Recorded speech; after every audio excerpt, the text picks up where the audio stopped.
Cada zumbido del teléfono era más furioso que el anterior. ¿Dónde está todo? ¿Qué hiciste, Maureen? ¿Estás loca? Tomé mi café despacio, en silencio, viendo cómo el vapor se retorcía en el aire frío. No respondí. Por una vez, el silencio era poder, y sabía mejor que la venganza. Al mediodía, mamá mandó un mensaje al grupo familiar. Llegamos a casa y está vacía. No hay muebles, ni siquiera la cafetera. Hermana, dime que no te llevaste mis cosas. Escribí de vuelta. Todo lo que yo compré está conmigo. Dijiste que no podías mantener a 3 hijos, así que ya no tienes que hacerlo. 10 segundos después, me llamó. No contesté. Otro mensaje. Esto es robo. Respondí con fotos de cada recibo, una tras otra, con fecha, firma y todo, perfectamente alineadas, como un argumento silencioso. No podía ganar. Después de eso, no volvió a escribir. Esa noche, Laia y yo pedimos comida para llevar y nos sentamos en el sillón que habíamos recuperado, viendo las luces de la ciudad parpadear por la ventana. Sentí cómo, por fin, se me aflojaba el nudo del pecho. Esa sensación de no ser suficiente empezó a disolverse en algo más ligero. Aún así, antes de la medianoche, alguien tocó la puerta. No con enojo esta vez, sino con duda, casi temblando. Abrí, y ahí estaba Isen, el hijo de mi hermana, con su sudadera de viaje y los ojos rojos. «Tía Maureen», susurró, con la voz quebrada. «La abuela y mamá están perdiendo la cabeza. Dicen que todo es mi culpa». El silencio que siguió pesó más que todo lo que alguna vez hubo en aquella casa vacía. Isen sostenía una bolsa de plástico del aeropuerto, como si fuera su última prueba de pertenencia. Tenía las mejillas manchadas de lágrimas secas, el cabello revuelto del vuelo. Me hice a un lado y lo dejé entrar sin decir palabra. El departamento estaba en penumbra, solo iluminado por el círculo dorado de la lámpara. Isen se detuvo, mirando el sofá, los estantes. «Estas son cosas de la abuela», murmuró. «No», respondí, dejando mi taza sobre la mesa. «Eran mías.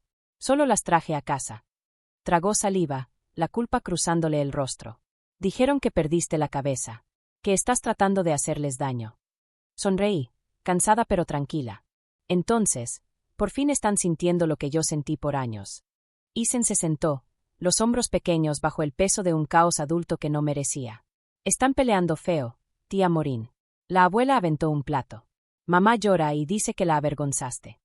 Apoyé el codo en el mostrador, viendo el vapor subir de la cafetera. «Qué curioso», dije. «Como la vergüenza solo importa cuando es la de ellos». Él no supo qué decir. Sacó algo de su bolsa, un collar de concha marina, barato pero bonito, de ese modo inocente que solo los niños entienden. «Lo compré para ti», murmuró. «Quería que vinieras con nosotros». Ese pequeño gesto dolió más que todo lo demás.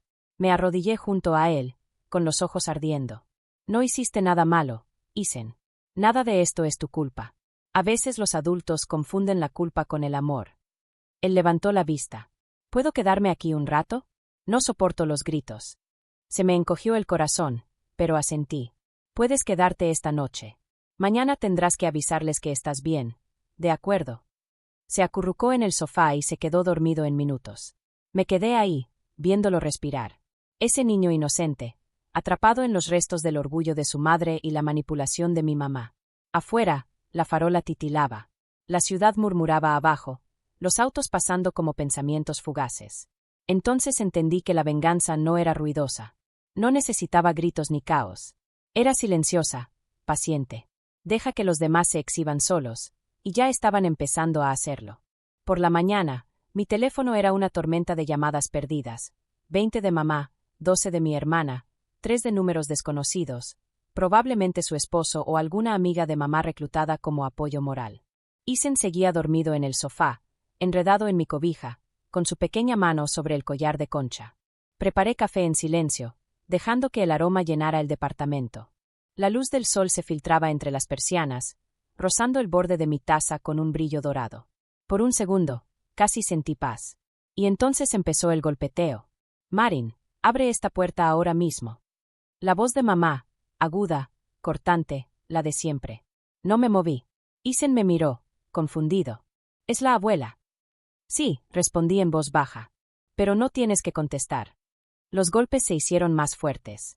Luego se unió mi hermana, gritando. «Estás enferma. Nos robaste la casa».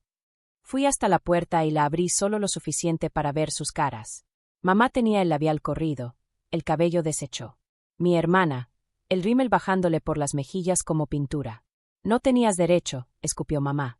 Esa casa la construimos juntas. No, dije despacio. La construí yo, pedazo a pedazo. Ustedes solo vivían en ella. Parpadeó, sin palabras. Mi hermana intervino. Éramos familia. ¿Cómo pudiste hacernos esto? La miré directo. Ser familia no te da derecho a usarme como tu segunda cartera. Isen apareció detrás de mí, tallándose los ojos. Mamá, murmuró. Ella se congeló, la culpa asomándole apenas lo suficiente para volverla humana. Mamá me señaló con el dedo, temblando. Lo pusiste en nuestra contra. Di un paso al frente, firme, tranquila. No, tú hiciste eso cuando le enseñaste que la bondad era debilidad. Por un largo momento, nadie dijo nada. Entonces el rostro de mamá se quebró, no de enojo, sino de miedo. Marin, dijo en voz baja. Te vas a arrepentir de esto. Le sonreí con cansancio. Ya lo hice, durante 27 años. Y cerré la puerta. El eco duró más que cualquiera de sus amenazas. Los días siguientes se desenvolvieron como un hilo deshilándose despacio. Mamá dejó de llamar, pero no dejó de actuar. Amigas suyas empezaron a aparecer en la cafetería donde trabajaba, fingiendo pedir pan dulce solo para susurrar. Le rompiste el corazón a tu madre. Una me deslizó una nota. Deberías arreglar esto antes de que sea demasiado tarde. No respondí. Había pasado la mayor parte de mi vida arreglando cosas. Sus finanzas, sus emociones, su desorden constante. Esta vez, la que se estaba reparando era yo. Isen se quedó 3 noches conmigo. Me ayudó a regar las plantitas del alféizar y hacía preguntas como: ¿por qué los adultos mienten? ¿Y las mamás alguna vez piden perdón? No tenía respuestas perfectas, pero lo intentaba. A veces decía: confunden el control con el amor. No es lo mismo. La 4ª noche, mi hermana mandó un mensaje. Hermana, él quiere volver a casa. Isen lo vio antes que yo. ¿Puedo? Preguntó en voz bajita. Lo miré, con ese rostro tan tierno, esa suavidad que deseaba que el mundo no le rompiera, y asentí. Sí, pero recuerda lo que te dije. Tú no hiciste nada malo.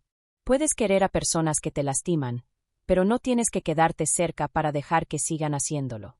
Me abrazó fuerte antes de irse. Ese abrazo pesó más que cualquier cosa que haya empacado en mi vida. Cuando la puerta se cerró detrás de él, el silencio fue extraño. No dolía, solo era amplio, como una herida que por fin había dejado de sangrar. A la mañana siguiente llegó una carta de un abogado. Sobre impecable, la letra de mi madre en la dirección. Adentro, un aviso impreso. Devuelve toda la propiedad en un plazo de 7 días, o enfrentará acciones legales. Sonreí apenas, doblé el papel y lo coloqué junto a la caja de zapatos con los recibos. Cada cosa tenía un precio. Cada precio, una prueba. Por primera vez, los números estaban de mi lado. Esa noche serví una copa de vino, encendí la lámpara vieja que yo misma había reparado y dejé que el murmullo de la ciudad se filtrara por la ventana. La venganza no se sentía como fuego. Se sentía como paz. Pero algo en mí sabía que ellas no habían terminado. 2 días después, llegó la tormenta. No la legal, la pública. Mamá se desató en redes sociales. Publicó fotos de la casa vacía, emojis llorando, largos textos sobre hijos desagradecidos y traiciones de sangre. Mi hermana compartió cada palabra, etiquetando familiares, amigas de la iglesia, hasta viejos vecinos. En cuestión de horas, mis notificaciones se llenaron de mensajes. ¿Cómo pudiste hacerle eso a tu madre? No respondí a ninguno. Otra vez, el silencio fue mi arma. Pero algo inesperado pasó. La gente empezó a hacer preguntas. En los comentarios, en mensajes privados, con discreción.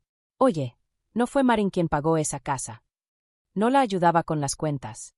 No cubrió sus gastos médicos el año pasado. La historia empezó a resquebrajarse. A la mañana siguiente, la mitad de las publicaciones habían desaparecido. Mi hermana puso su cuenta en privado. Mamá subió una última frase sobre cortar la energía tóxica y luego desapareció del Internet. Aún así, no fue la guerra digital lo que me afectó. Fue el mensaje que llegó esa noche, de papá. No mi padre biológico, sino el hombre con el que mamá se casó cuando yo tenía 12 años. El que siempre se quedaba en silencio, escondido bajo su sombra. Hija, vi lo que te hicieron. Tenías razón en irte. Perdón por haber tardado tanto en decirlo. Me quedé viendo la pantalla un buen rato, leyendo esas líneas una y otra vez. Durante años creí que jamás escucharía esas palabras de nadie que viviera en esa casa. A la mañana siguiente, le envié por correo una copia de todos los recibos. No para probar nada, sino para mostrarle la verdad que mamá había enterrado bajo la culpa. Y debajo del montón, le agregué una nota. No me llevé nada que no fuera mío. Solo recuperé lo que ya había dado. Cuando cerré el sobre, sentí algo dentro de mí volverse más liviano. Esa tarde, el abogado volvió a llamar. Esta vez su voz sonaba distinta, más cautelosa. Señorita Elwood, dijo, su madre está retirando la demanda. Ha reconsiderado. Casi me reí. Reconsiderado. La palabra sabía a justicia, aunque en el fondo sabía que no era el final. Aún quedaba algo por decir. Pasó una semana antes de volver a verlas. Mamá llamó primero, con una voz más pequeña de lo que jamás le había escuchado. ¿Podemos hablar?, preguntó. Acepté, más por curiosidad que por otra cosa. Nos vimos en la misma cafetería donde yo solía pagar sus cuentas atrasadas. Se sentó frente a mí, bajo la luz del sol, con las manos temblando un poco mientras movía su té. Mi hermana no fue. Se negó a ir. No me importó. Esto ya no se trataba de ella. Durante un buen rato, ninguna habló. El sonido de las tazas, las conversaciones bajas a nuestro alrededor, llenaban el silencio entre nosotras. Al final, mamá suspiró. No me di cuenta de todo lo que hacías por nosotras, dijo casi en un susurro. Hasta que todo desapareció. La miré. Las líneas alrededor de su boca, nuevas. El orgullo suavizado por la culpa. No me perdiste, respondí. Solo nunca pensaste que podías hacerlo. Sus ojos brillaron. Solo quería darle a Isen algo especial. Y se lo diste, le dije. Le diste una lección sobre lo que pasa cuando el amor se convierte en derecho. Asintió, las lágrimas cayendo libremente ahora. No espero que me perdones. Ya lo hice, dije. Por eso me fui. Solo dejé de esperar a que me vieras. Nos quedamos ahí, en ese silencio tranquilo, dos mujeres unidas por la sangre y separadas por sus decisiones. Cuando extendió la mano y rozó la mía, fue un gesto pequeño, tembloroso, pero sincero. Por primera vez en años, no me aparté. Al salir, volteé una sola vez. No con rencor, sino con cierre. El peso que había cargado por décadas se sentía más liviano, como si algo sagrado finalmente hubiera vuelto a su lugar. Esa noche, ya en mi departamento, encendí la lámpara que había reparado con mis propias manos. Su luz dorada se extendió suave por las paredes. El lugar ya no olía a ausencia, solo a paz. Miré la caja con los recibos sobre el estante y sonreí. No eran pruebas de lo que perdí, sino de todo lo que recuperé. La venganza ya había hecho su parte. Lo que seguía era sanar.